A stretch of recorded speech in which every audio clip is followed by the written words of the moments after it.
Stéphane Gachet, bonjour.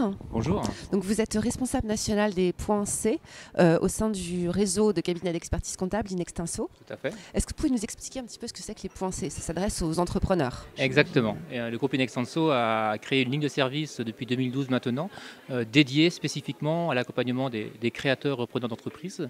Donc Inextinso, comme tous les groupes d'expertise comptable, voit des créateurs repreneurs depuis des années, mais l'idée c'était d'avoir une approche plus globale, vraiment de l'idée jusqu'à l'immatriculation. Donc ne pas apporter uniquement des réponses financières et juridiques, mais être capable aussi en amont de répondre à des problématiques d'adéquation au projet, d'études de marché. Donc voilà, donc à ce titre, on a recruté des conseillers qui ne viennent pas du sérail expertise comptable, mais qui viennent du sérail plutôt des métiers de l'accompagnement pour répondre à cette demande.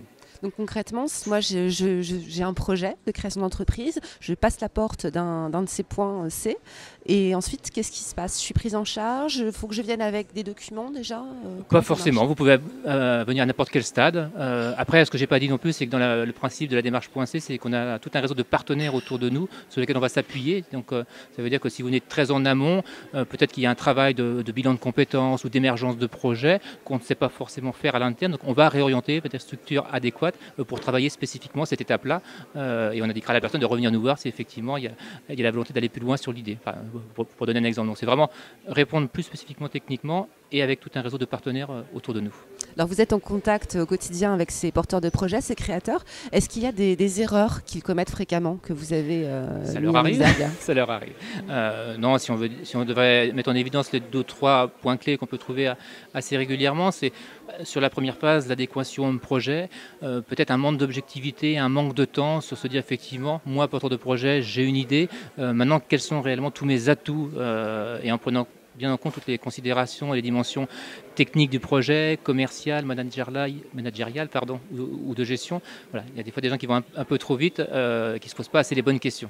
Or, souvent le créateur il crée son propre emploi, donc voilà, si le projet doit réussir, c'est grâce à lui, c'est grâce à ses compétences. Et donc voilà, ça c'est une phase importante qui est des fois mal analysée. Après, il y a aussi l'étude de marché qui est plus ou moins aboutie. Et là, des fois, il suffit de choses très très simples d'observation du marché pour se rendre compte des opportunités ou des limites. Et si je devais donner un troisième exemple sous l'angle financier, c'est le fameux besoin fonds de roulement, la trésorerie, qui est effectivement un aspect un peu complexe pour beaucoup de créateurs à appréhender, parce que c'est un peu virtuel pour eux. Or, effectivement, mais ça devient très très vite concret. Voilà, oui, tout à fait. Exactement. Donc voilà ce que je pourrais dire de ce qu'on vit au quotidien sur les points de vigilance pour un créateur ou un repreneur. Si vous deviez donner un ou deux conseils par ailleurs aux chefs d'entreprise, qu'est-ce que ce serait? D'aller prendre du conseil. Je prêche pour ma paroisse. Non, mais globalement, quand on voit les statistiques nationales où il y a plus d'une entreprise sur deux au bout de 5 ans qui a disparu, mais quand on regarde aussi l'autre statistique qui dit que 87% des entreprises qui ont pris du conseil justement avant de s'installer sont toujours pérennes. Voilà, donc plus on va prendre du conseil, plus on va avoir des différents avis, des faits miroirs, plus ça va lui permettre d'augmenter le taux de pérennité du projet. Donc ça c'est prendre du conseil. Et le dernier sujet c'est travailler en réseau, quoi. Enfin, voilà, c'est très à la mode aujourd'hui les réseaux sociaux, mais au-delà des réseaux sociaux et virtuels, c'est vraiment le réseau dans le quotidien, de travailler avec des partenaires, d'être en ouverture. Voilà, c'est ce qui fait aujourd'hui que les entreprises se développent plus vite les unes que les autres, c'est ceux qui ne s'isolent pas, mais au contraire travaillent en réseau. Mais c'est important de le rappeler parce que c'est vrai que souvent on voit le chef d'entreprise comme quelqu'un de seul, un peu capitaine de bateau tout seul à la barre. Finalement, c'est un peu plus complexe que ça. Exactement. Merci beaucoup et puis à très bientôt. Merci à vous, bonne journée.